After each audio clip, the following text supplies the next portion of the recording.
Let's continue with the back piece. It is similarly divided into the hem, body, and shoulder parts.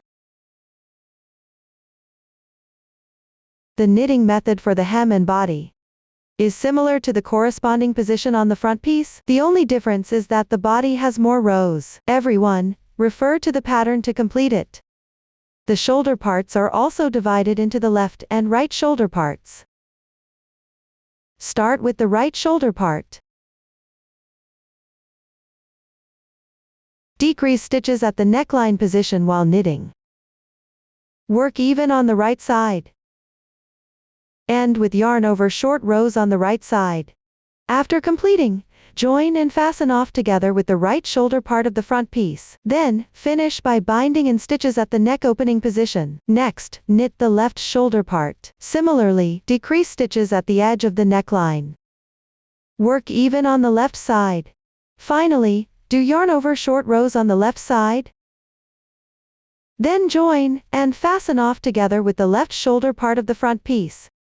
At the end, knit a bordure at the back collar part. The method for yarn over short rows knitting is identical to the front piece yarn over short rows knitting, the technique for decreasing and tucking in stitches at the neckline, and the way to join and fasten off at the shoulders. Can refer to the demonstration in the video below, then follow the chart to complete it. Please watch the demonstration. Let's learn how to decrease stitches at the neckline. I will explain using this chart as an example. The entire chart consists of knit stitches. If there is a pattern, just knit the pattern normally. We will take the side with the knit texture as the right side of the piece. Additionally, sometimes the shoulders require yarn over short rows. There are no short rows here. We will only discuss the method for decreasing stitches at the neckline, and the stitch count in this chart, as well as the row count, is relatively small. The main focus is on the technique. Start by using the yarn from the bottom part that was just knitted. Knit the right half first. Pay attention. The terms left and right here refer to the left and right when laid flat. It has nothing to do with the left and right sides of the garment. For the first row on the right side, knit the corresponding number of knit stitches. In the actual chart, it might not be convenient to mark the stitch count here. You can use the total stitches. Subtract the bind off stitches in the middle section. Then divide by 2. This will give you the number of stitches needed for the first row here. Now, I finished knitting the first row on the right side. The remaining part includes the stitches in the middle and on the left side. Stop knitting for now. You can leave the stitches on the needle. If it's not convenient to keep knitting, you can use a short piece of yarn to temporarily secure these loops.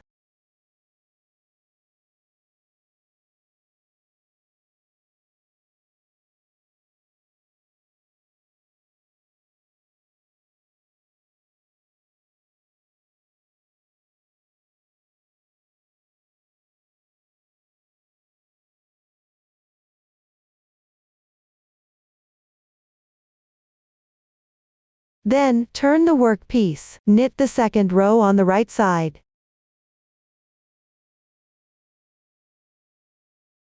You'll notice that you need to decrease 3 stitches here.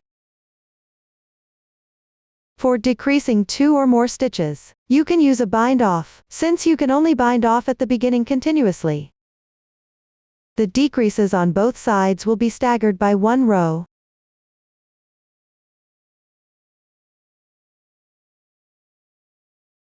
If you need to decrease a large number of stitches, you can separate the loops that need to be decreased beforehand using stitch markers. If you don't have stitch markers, you can use safety pins or paper clips as substitutes.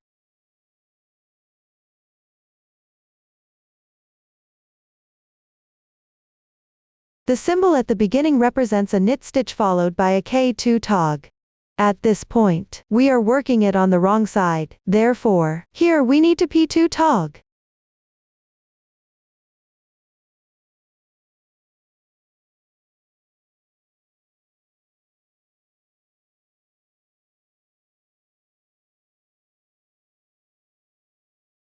Slip the first stitch to the right needle first. Then purl 1 stitch. And pass the previous stitch over the next stitch.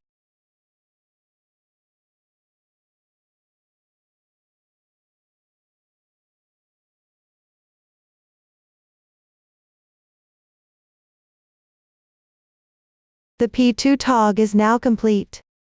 This also decreases the first stitch. This technique of P2 tog can also be done by inserting your hook into the 2 loops on the left side, and purling them together as one stitch. It's up to your preference, which method you use. Continue decreasing the second stitch. Purl 1 stitch. Then pass the previous stitch over the next stitch.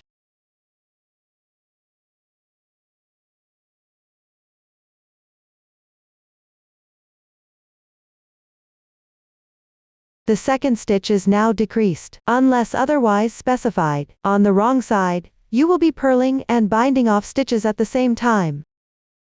There is 1 stitch remaining to the right of the marker, which is the 3rd stitch loop. We need to decrease this stitch, therefore, purl 1 more stitch, and bind it off.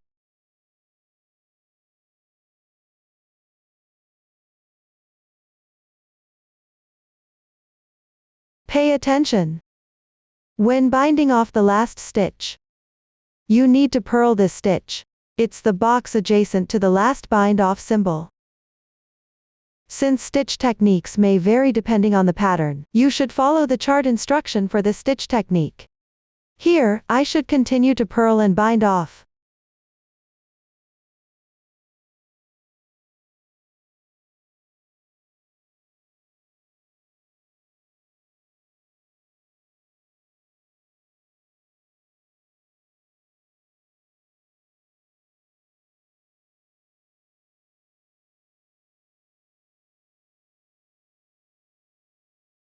This way, the 3 stitches starting from the second row will be decreased. Continue knitting the remaining stitches as usual.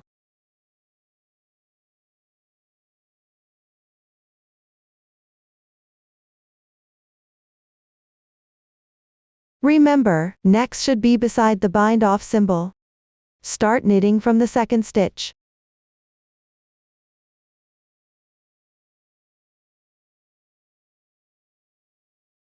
Before knitting, slightly tighten this loop to prevent any noticeable holes.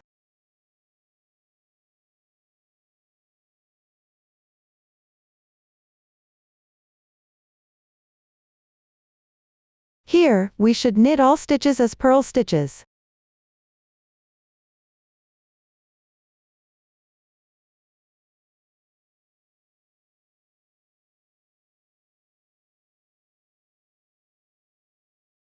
Now, the second row on the right side is done. Next, knit the third row, refer to the chart, and knit all stitches as knit stitches. I've already finished knitting. After finishing, continue with the fourth row. Here, you only need to bind off 2 stitches. The method is identical to binding off the first 2 stitches in the first row.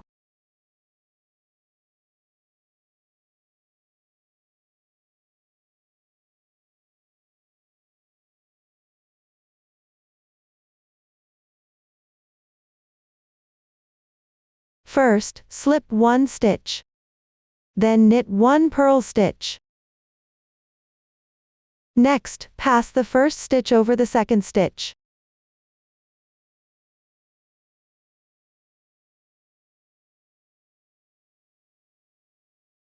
This way, the first stitch is bound off. Continue with another purl stitch. Bind off the second stitch.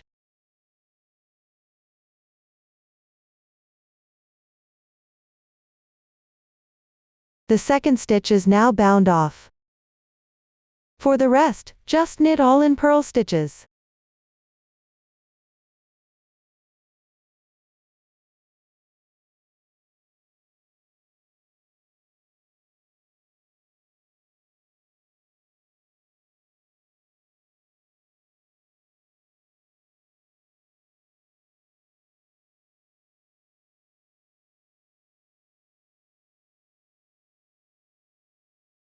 After finishing the fourth row, there's no need to decrease stitches for the 5th and 6th rows. Just knit normally. That means all knit stitches on the right side, and all purl stitches on the wrong side.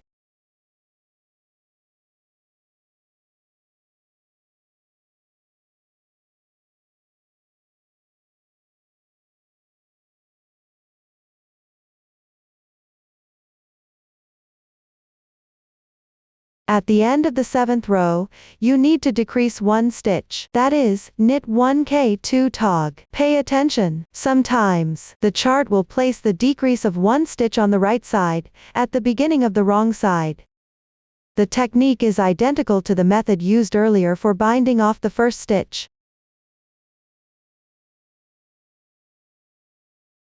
Below, I'll demonstrate the situation where you decrease 1 stitch at the end of the right side. Continue with the 7th row. Start by knitting normally with knit stitches. Keep knitting until there are 2 loops left.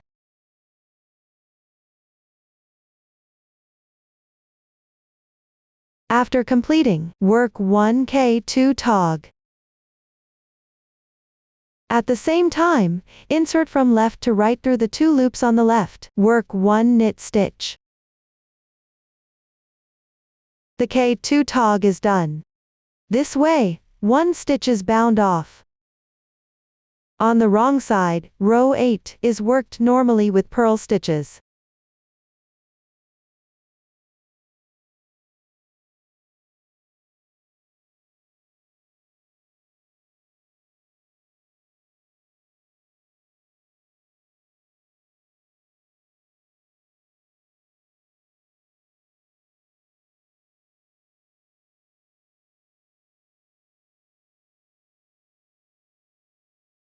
In the following row, row 9, you will also decrease 1 stitch at the end. The method is the same as row 7. For the last 2 rows, simply work even. After completing all the rows on the right side, these loops need to be handled according to the chart instructions. I will place the stitches on hold here. After finishing the right side, you need to bind off the corresponding stitches in the middle first. In some charts, this part in the middle might involve placing stitches on hold. If it's placing stitches on hold, then continue to temporarily secure the corresponding loops. Join the yarn and start knitting from the first stitch on the left side. In our case, we are binding off.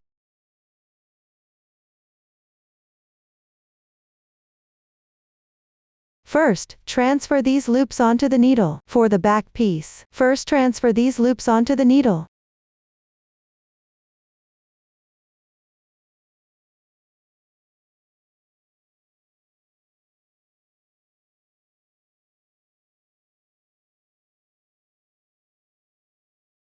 You can separate the stitches in the middle that need to be bound off.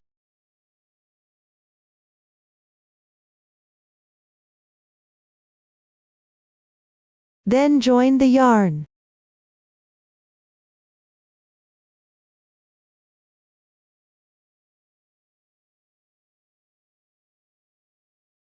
Pick up the new yarn. Tie the yarn tail into a slip knot.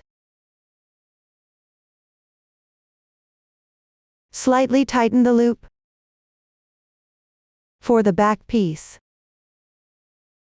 insert the right needle into the first loop. Draw the new yarn loop through.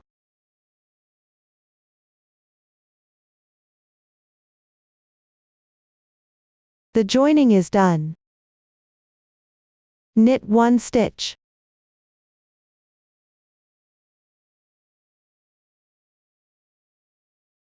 Then pass the first stitch over the second one.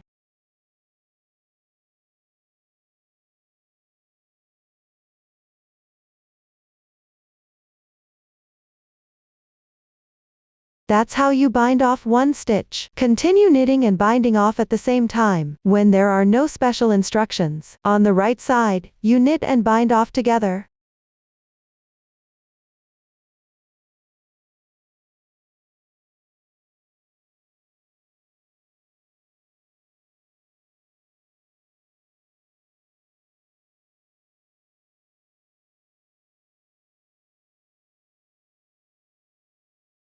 Also, pay attention when binding off the last loop. This stitch that you're knitting.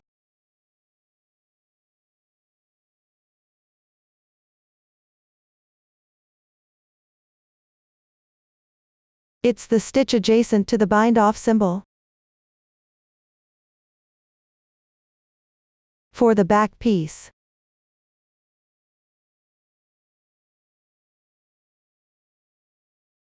you need to refer to the pattern, and knit the corresponding stitch techniques. Here, we will continue knitting the knit stitch, while binding off.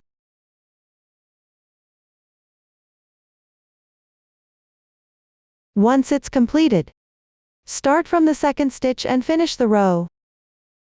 Then, on the wrong side, purl the entire second row.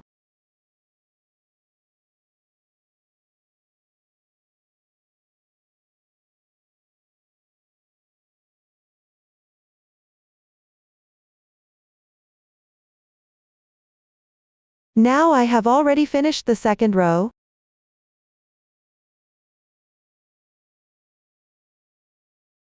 Continue to the third row. Here you need to bind off 3 stitches in a row. It starts with a knit stitch followed by an SPO symbol.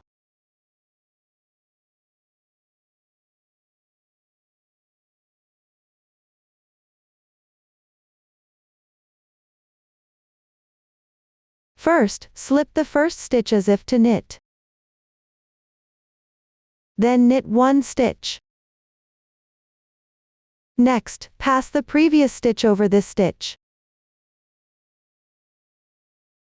The first stitch is now bound off. Continue with another knit stitch. Then pass the previous stitch over this stitch again. The second stitch is now bound off. Continue to bind off the third stitch.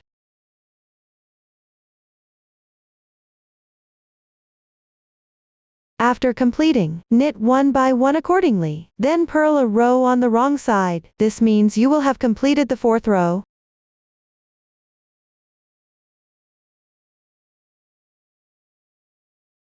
Now I have finished the 4th row.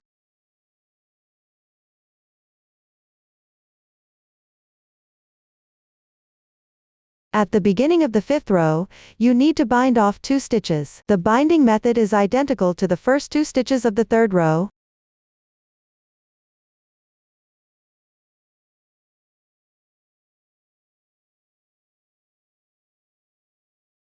That is, start with 1 SPO.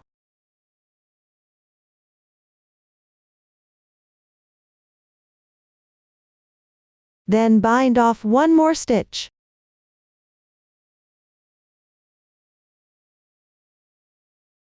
After completing, continue to finish the knit stitches of this row. Then finish the 6th row with purl stitches.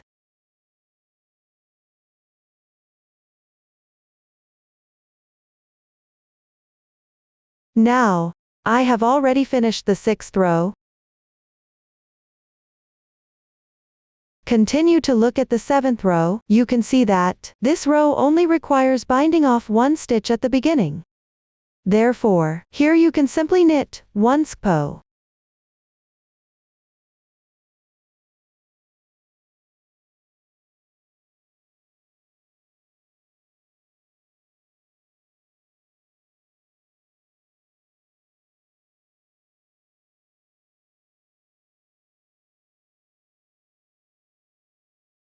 After finishing, I continued to complete the rest of this row.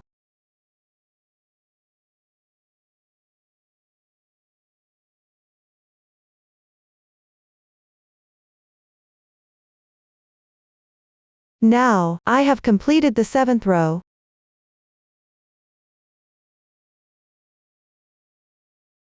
Later, the 9th row is identical to the 7th row. All other rows are worked even.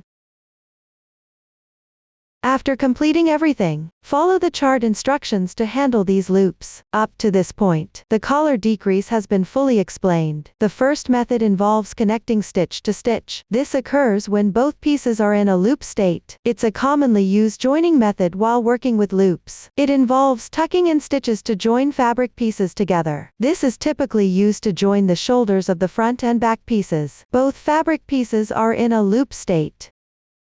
We will work on the side with the larger stockinette stitch. As the right side, the finishing stitch is usually done on the wrong side of the piece.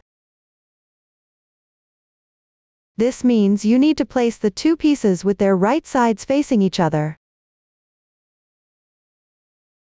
Usually, one of the pieces doesn't cut the yarn. No matter which piece the yarn is on, Place the side with the yarn tail on the right. When doing the finishing stitch, it's typically bind off while knitting the both sides together.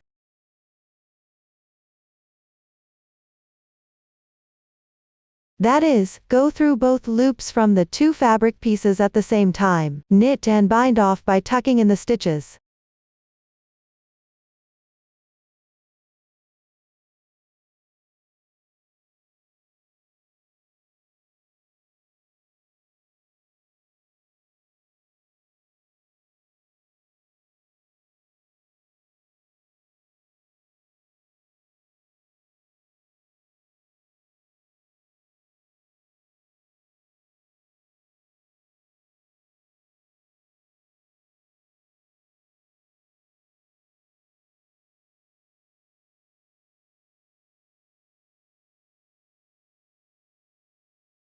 The stitch count for the two pieces is identical. Just knit and bind off while matching up the stitches. If one of the pieces has more stitches, you need to decrease on the side with more stitches while binding off. Suppose this piece has more stitches. You can insert through two loops at once. Then continue by inserting through one loop. Knit and bind off.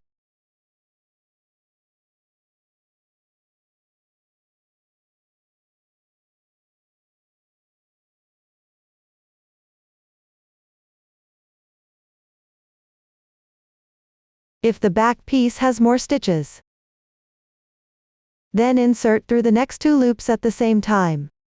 Knit and bind off.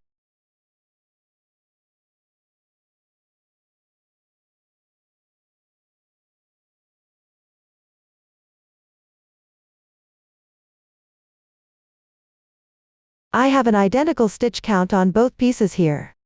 Continue binding them off.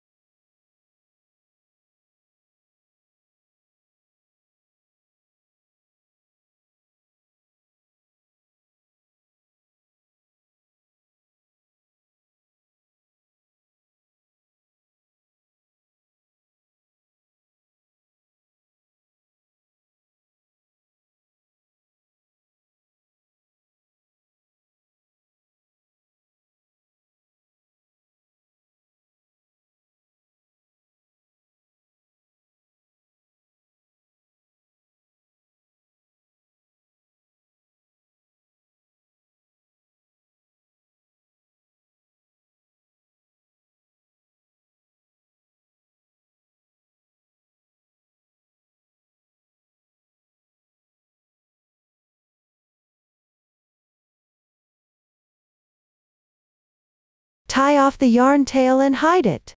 This is the result after combining and binding off the stitches. After completing the back piece by merging and binding off, you need to knit a border around the back neckline. The method for knitting the border can be referenced in the later video demonstration. Here, I'll give a rough explanation first. The part that differs from the reference video is here.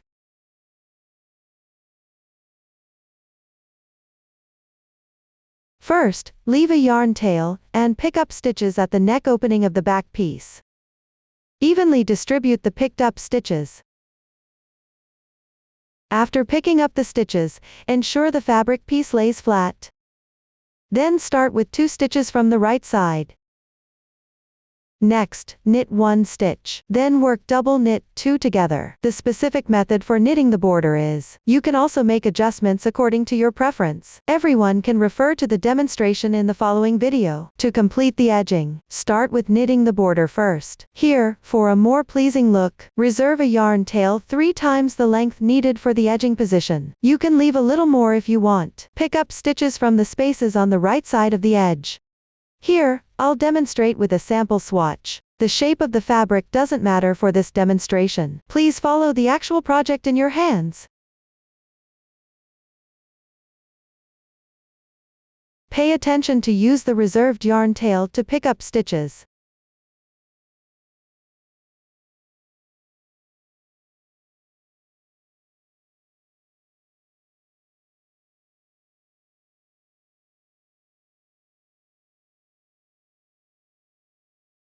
Insert under the chain braid on the edge. Pick up an even number of stitches that correspond. Pick up an even number of stitches that correspond. For the exact stitch count, please refer to the chart.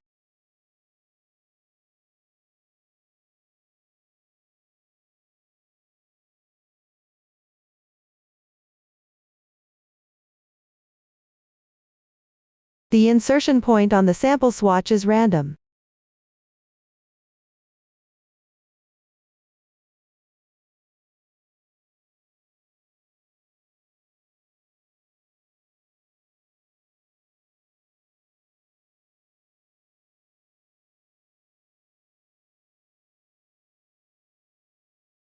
After completion, secure the remaining yarn tails on the wrong side. That's how you finish picking up stitches. Next, move the loops to the other end of the straight needle.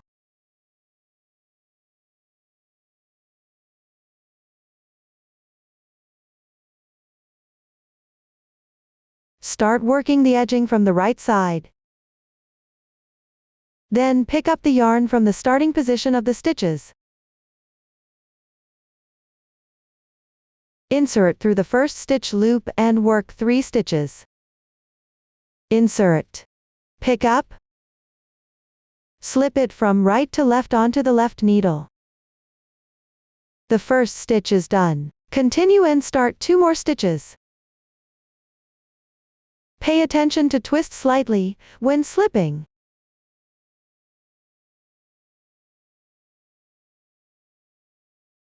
Then knit 2 knit stitches.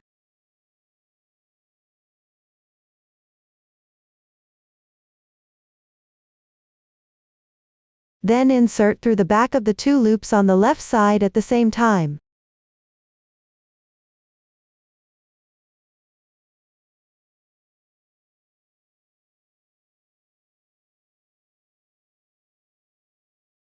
Knit 1 knit stitch.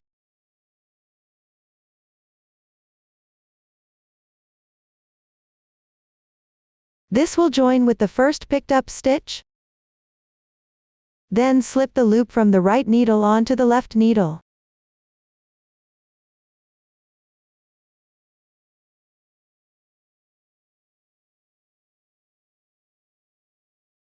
Knit 2 knit stitches again. You can knit slightly tighter.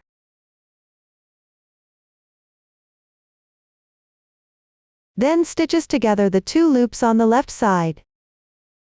Mind the yarn behind the loops when inserting.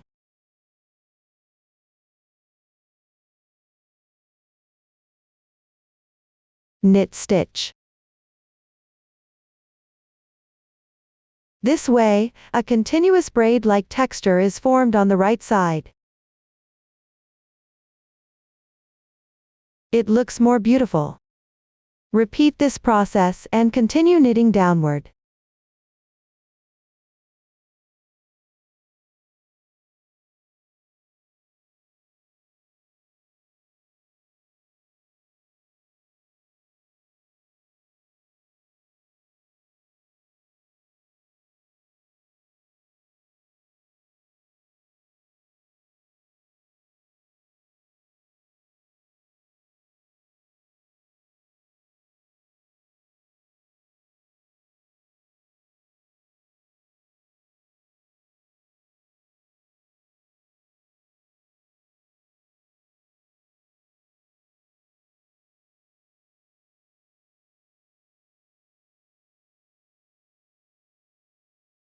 After completing the last cluster of 2 loops, leave a 20 cm tail end, and fasten off the yarn.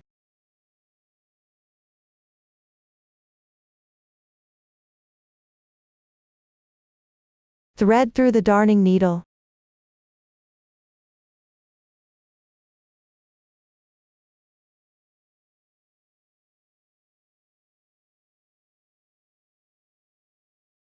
Pass through the loops.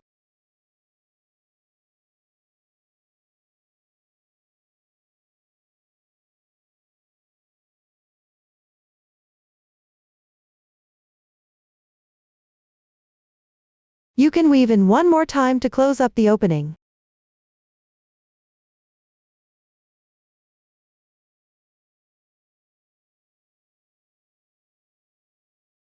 Tie a knot on the wrong side and secure it.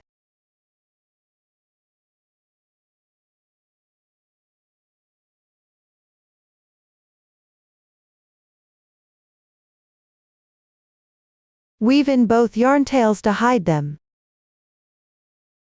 This completes the edging. Up to this point, the explanation of the back piece knitting is complete, and it has been joined with the shoulder parts of the front pieces. Next, let's learn how to make the sleeves. Referring to the structure diagram, mark the armhole positions on the side edges of the front and back pieces. Then sew together the lower side edges. After that, pick up stitches around the armhole in a circle. Knit the sleeve body and cuffs. For the sides of the front and back pieces, use the row-to-row joining method. Pick up one stitch from the hole on the edge to create this texture when sewing together.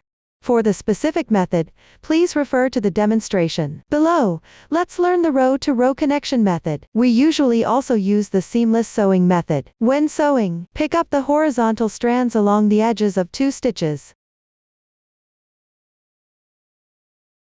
We can first get to know the fabric piece. First, find the first stitch on the edge. The first stitch on the edge usually has 4 situations. The first type is a slip stitch. That is, skip it following the texture without knitting. This forms a large braid. The second type is also a slip stitch. It's just that when knitting the slip stitch, it goes against the texture below. This forms such a knot.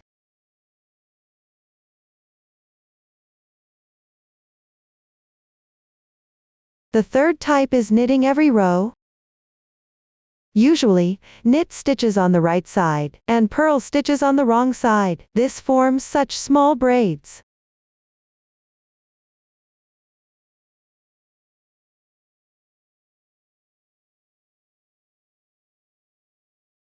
The fourth type is also knitting every row. Usually, both the right and wrong sides are knitted with knit stitches. This forms a washboard stitch.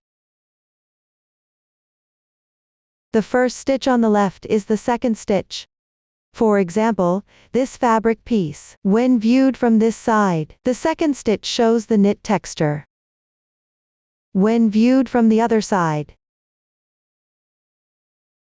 the second stitch shows the purl texture. Regardless of whether the second stitch shows the knit texture or the purl texture, you can notice that the loops are all oriented in the same direction.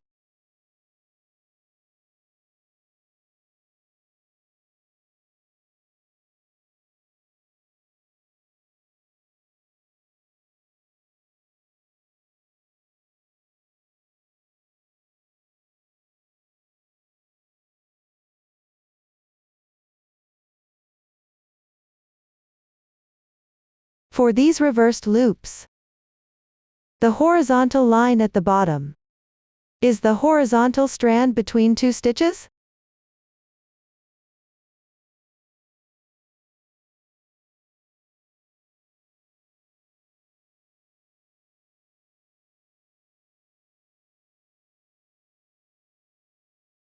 It's the same on this side as well. This one here is a reversed loop. This line here is the horizontal strand between 2 stitches.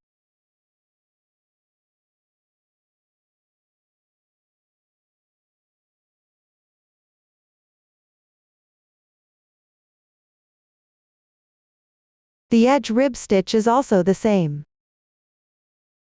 This one here is the second stitch.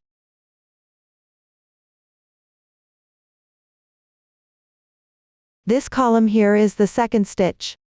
Properly oriented loops.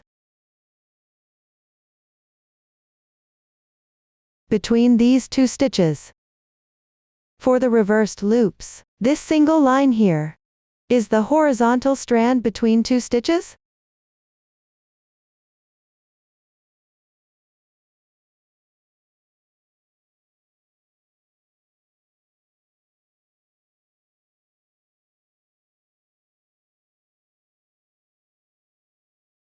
At the edge, it's a slip stitch. Similarly,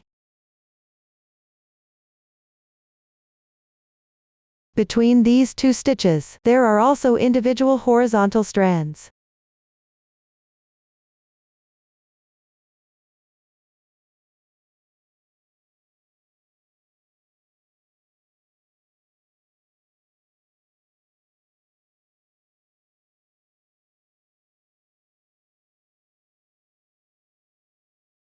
No matter which type, it's a single strand of yarn. It roughly corresponds to one row. Before sewing, you can first weave in the yarn tail on the wrong side for a few stitches, and tie a knot to secure it. Here, I won't weave it in.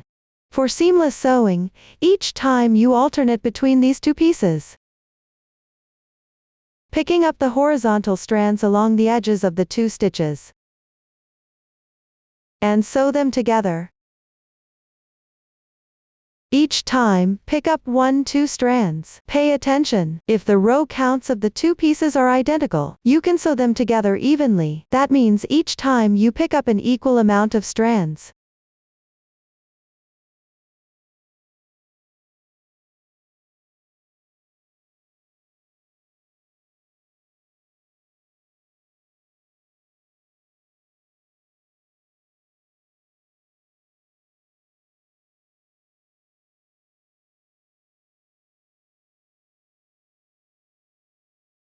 Always insert the needle where you last pulled out.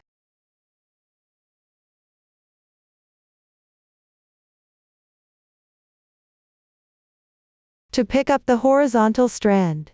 Here, I'm picking up one strand each time.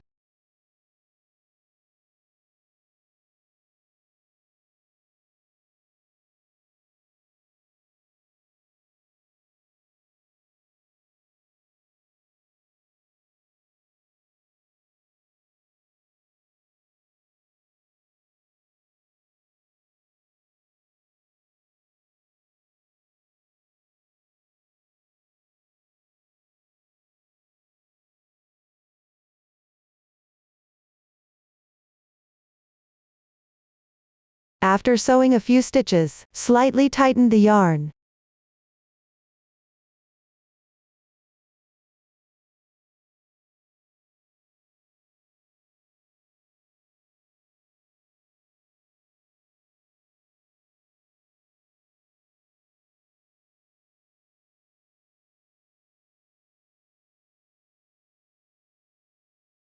If the two pieces have different row counts, but you still need to sew the pieces together evenly. On the side with more rows, you can pick up a little more. For example, overall, each time you pick up one strand of yarn, on the side with more rows, you can choose appropriate positions to pick up 2 strands.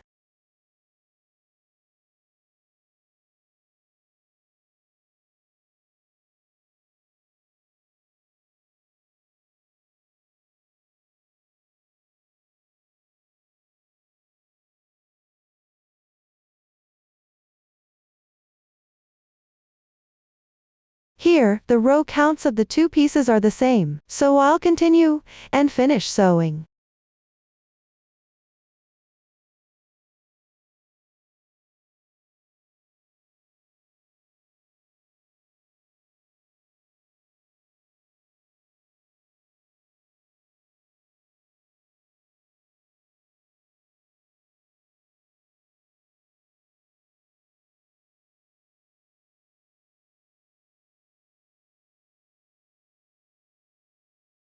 This is the method for seamless sewing of rows.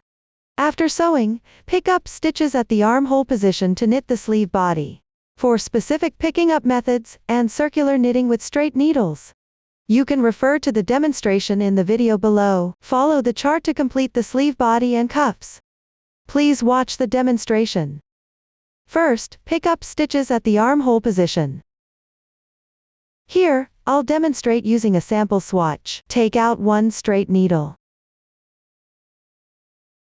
You can see that between two stitches on the edge of the fabric piece, there are such chain spaces. One row corresponds to one hole. Start picking up holes from the side of the underarm seam position. For the specific stitch picking pattern, you can refer to the chart. Evenly pick up the corresponding number of stitches. Pay attention to staying close to the sewing position at the start. This prevents large gaps from forming under the arm.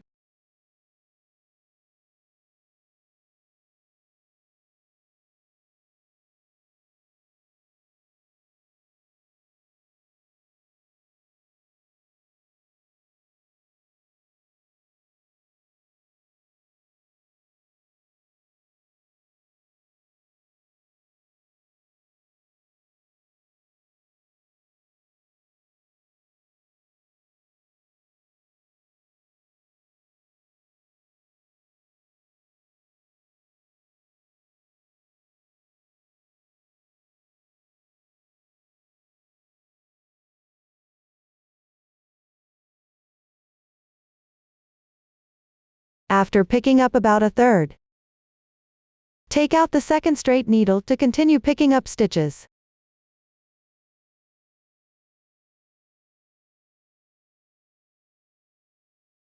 Be mindful to tighten at the junction.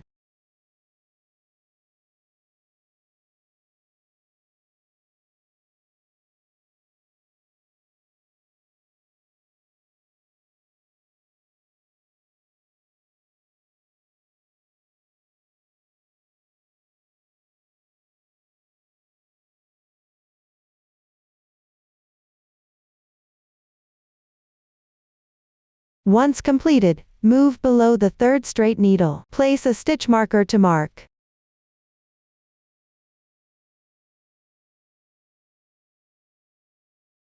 Complete the loops on this straight needle. This indicates the end of the entire round. The beginning and ending stitches are on either side of the underarm position. That completes the picking up of stitches. Continue with the first round.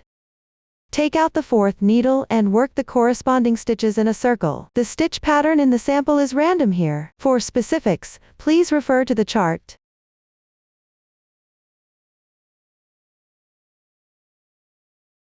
At the junction of the two straight needles, pull the first stitch tight. This prevents large gaps in the fabric.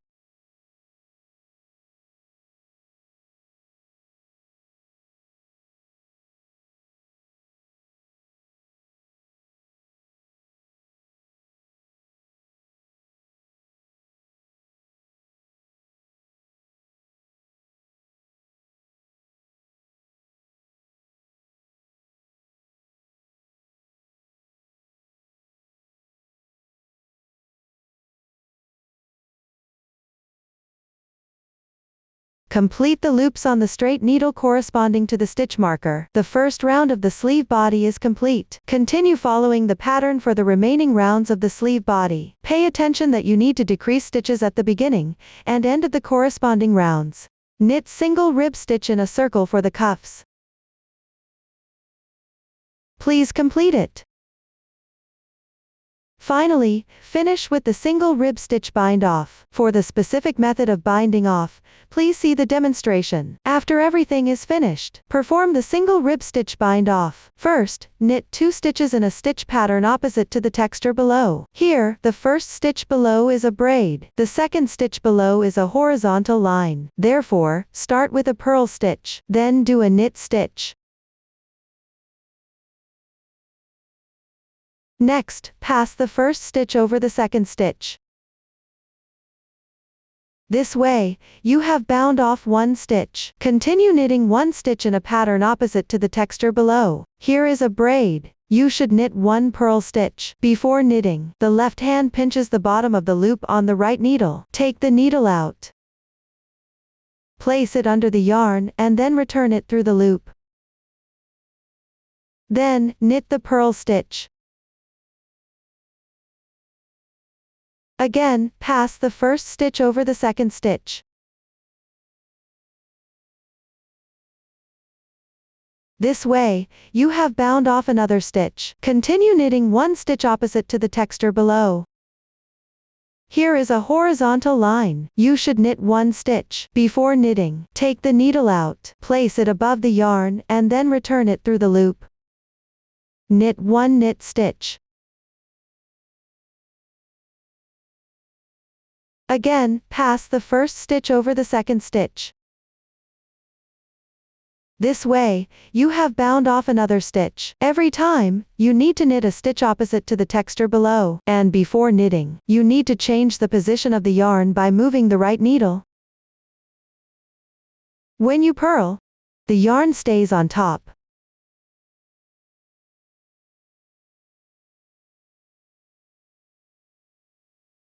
When you knit, the yarn stays below.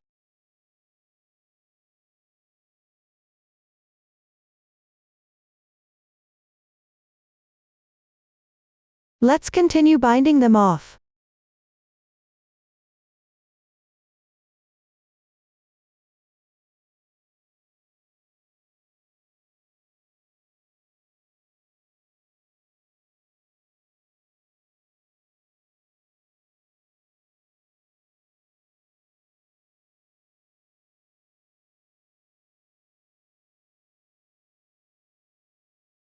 When there is one loop left, leave the tail end slightly longer.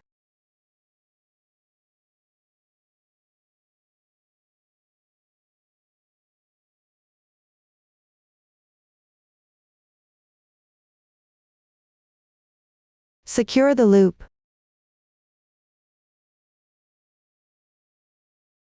Finally, you can use this tail end, sew the beginning and ending together, ensuring there are no noticeable notches.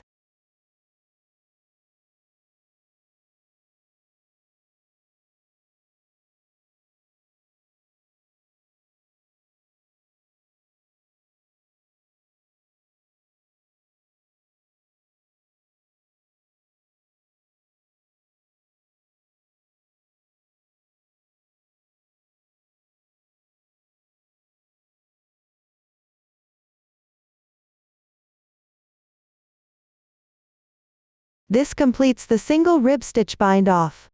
Up to this point, the explanation for the sleeves is finished. You can add a drawstring at the collar position in the end.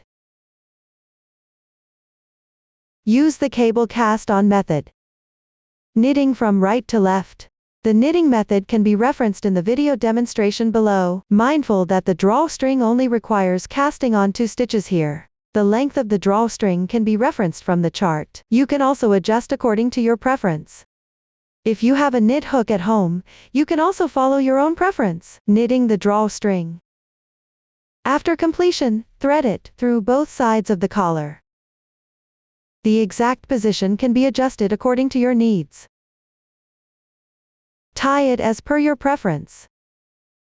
For the knitting method of the drawstring, please refer to the demonstration. First, cast on while doing knit stitches. Usually, cast on 3 or 4 stitches. Refer to the chart instructions for the exact number of starting chains. I'm casting on 4 stitches here. Pay attention and check the diagram. See if you need to leave a long yarn tail at the beginning. If it's not specified, just leave 5-10 centimeters.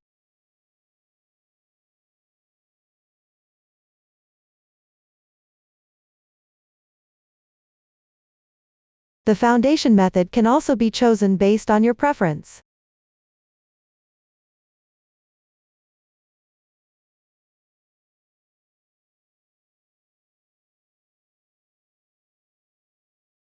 After completing the casting on, knit one by one accordingly.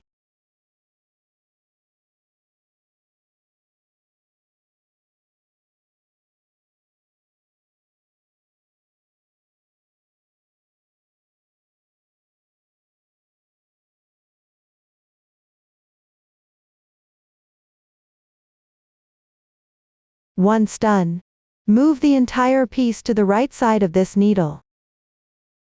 Mindful not to turn the work. Then directly use this yarn and knit from right to left sequentially.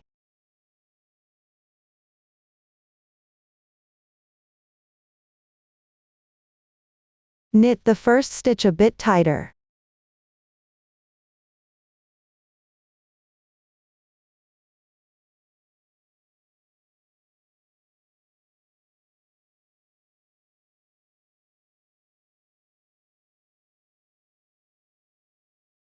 Next, always repeat this process. Move the loops to the right side.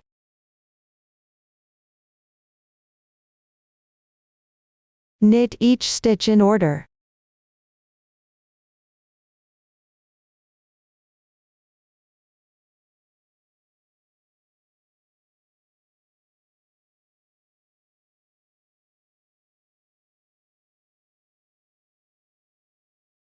Follow this method. Continue knitting.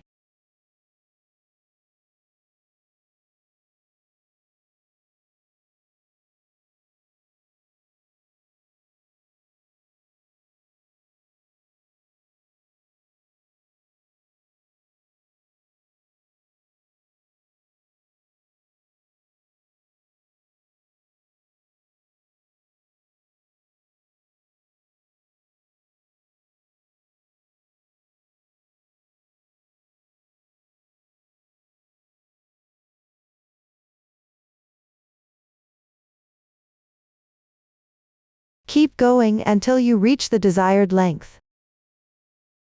After finishing, if there are no special instructions, leave a tail of about 15 centimeters and cut the yarn. Start binding off. Thread the yarn tail onto a darning needle.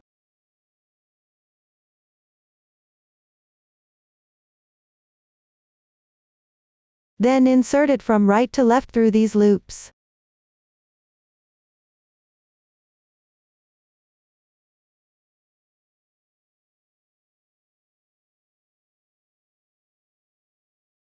You can weave it back one more time. Pull tight.